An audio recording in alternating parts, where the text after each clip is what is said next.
Good afternoon, everybody, and thank you for attending.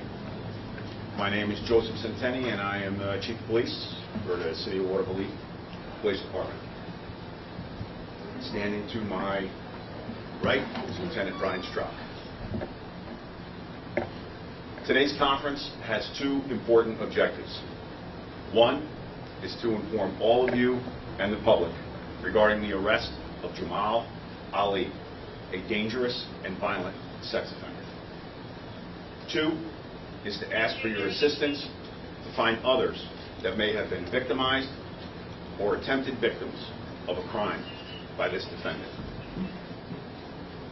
On August 4th, 2022, Jamal Ali, a 64-year-old black male, approached the victim, an adult male with autism, at the bus stop located at 19th Street and 3rd Avenue.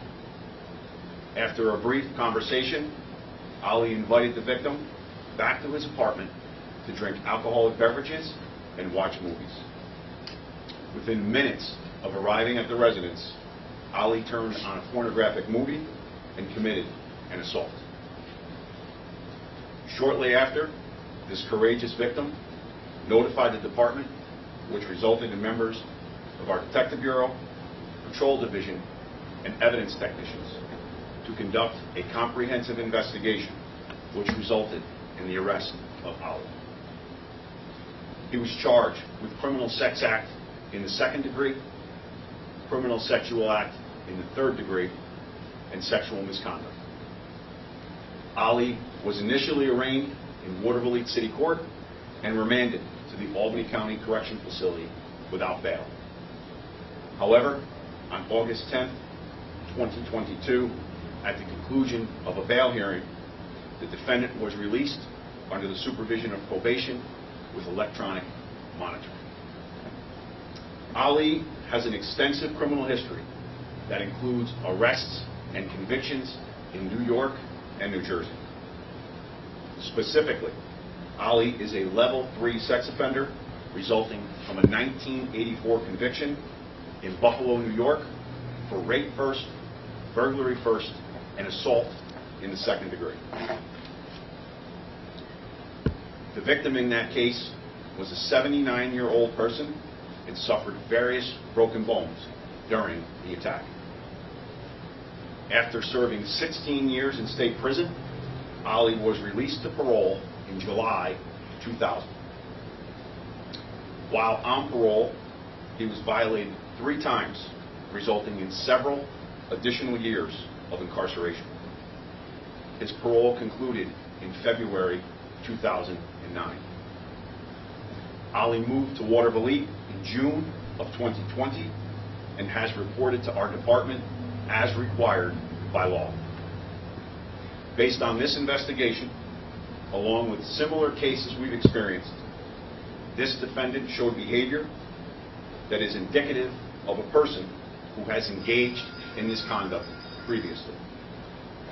This has raised significant concern on behalf of the department. As a result, we are attempting to determine if Ali has victimized, or attempted to victimize other people under comparable circumstances. Places like bus stops, bus stations, or any location where there is a constant flow of people. We urge anyone with information to contact Watervliet detectives at 518-270-3892. At this point, I'll take some questions if you have them. Just as I always ask, please be mindful that it is an ongoing investigation, and now we are preparing for the prosecution of this case. I will balance that with the needs and the requirements that we have to notify the community regarding this situation. Anybody? He's a repeat offender. You mentioned, he relocated to the area, I believe you said in 2020. When you hear of something like this, when you start investigating something like this, what goes through your head, when you hear of not only this man's patterns, but, what he has allegedly done now? These types of offenders, thankfully, are unique. But when you get this type of serious allegation, it clearly goes to the highest level of our agency. So immediately, our detectives got together with members of the patrol division and evidence technicians, and they just follow the facts. The case takes them. They don't take it. Ultimately, this resulted in an execution of a search warrant of Mr. Ali's residence and the arrest of him shortly thereafter. So he violated 3 times over the years. What do you think about the fact that he's released under the supervision of electronic monitoring after being arrested for sexual assault again? For those of you that know me even a little, I did not have a problem criticizing those provisions of bail reform, raise the age, and less is more. This defendant was bail eligible. These offenses are qualifying offenses, and the court made a determination that monetary bail was not suitable under the circumstances. As it relates to the specifics of what the bail amounts were requested by the Albany County DA's office, I would refer you to them for specific comment as it relates to what occurred in court earlier today. But are you concerned, given the fact that he's been released, are you concerned for the public safety? Kumi, I am concerned about everything all day. It's my job to be concerned, yes. So, quite candidly, I am very concerned about him. Similarly, a couple weeks ago, we did what many said was unique or uncommon or any other descriptives you want to use when it came down to a community notification for serial intoxicated drivers.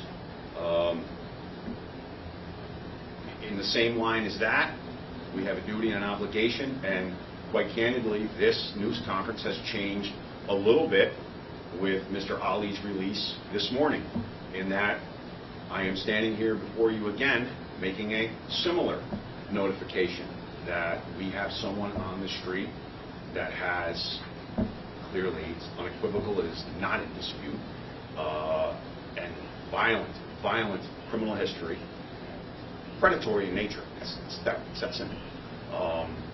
And of course, those people in the community are of great concern to me and the entire department as a whole. My primary mandate is to lead this department, these officers, and protect that community. And I will do that to the very last day that I am here. So if you want to know if anybody else has had any kind of interaction with him that's troubling, where was he before he moved to Watervliet, do you know? The detectives are still actively pursuing all of his movement, but as you can see from my comments, it concluded in 2009 in Buffalo, New York. In the late 70s, he had some experience in New Jersey. He encountered the law there, so there is that gap, and the detectives are actively working to determine where he was between now and then. But he has registered. We were notified in June of 2020 that he was here, and as I said, he has complied with the reporting requirements. And you said he preys on the most vulnerable? I did, and I stand by that. You are what your actions say you are, and if you look at the totality of the circumstances as it relates to this offender, he has an extensive history. It's not an isolated incident. I've been doing this a very long time. I know someone who preys on a specific group of people when I see them, and that's exactly what this offender does. And that is, of course, and obviously very, very troubling to all of us. You mentioned that there's reason to believe that he may have possibly approached other people in this area. Do you have any leads on that you're kind of pursuing, or is it just kind of based on his pattern of behavior, you want people to know if you have been approached, come, talk to us?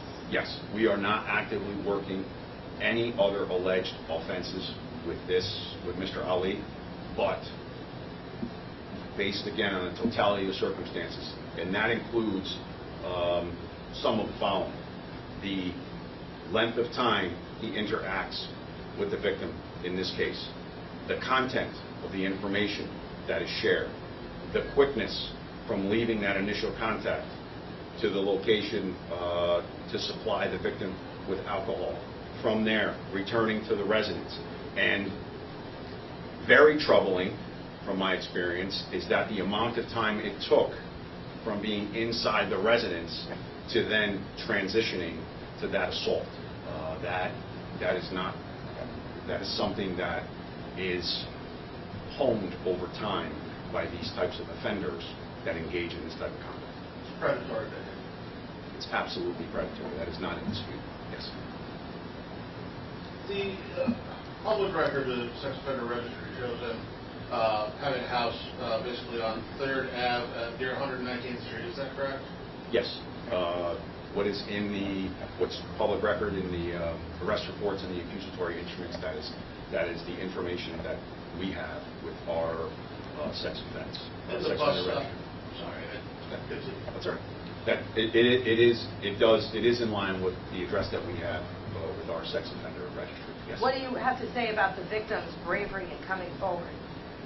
I always am amazed that for the victims that have the courage to come forward, because unfortunately many of them do not come forward. So anytime they do come forward, myself, our entire department, all the detectives working these cases and the police officers, we are always, many times we are without words when it comes to the bravery. Here's my last question, just to confirm some video that I shot today. The bus stop, was it near 19th Street? And yes, 19th Street, 19th Street at 3rd Avenue. It is literally a stone throw away from his front door. Yes. Two quick questions, I'm sorry. The victim in the Buffalo case, male or female? 79-year-old female victim? And was the victim in this case waiting at the bus stop for a bus? I would rather not discuss the exact particulars of how that encounter occurred, but let's just say we have reason to believe, we feel very confident that it was targeted in nature. Okay. Anything else? I saw cameras pointed at the bus stop. Is there video evidence that you guys have used to help arrest this man? Yes, there is.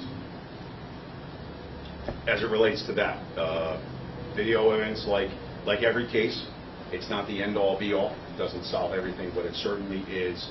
In 2022, it is an invaluable component to many of our criminal investigations, and in this case, it didn't disappoint. Okay. Anything else? Thank you all very, very much for attending today and passing on this important message. I greatly appreciate it. Thank you. Okay. I just have a quick, sorry, Tom. Doesn't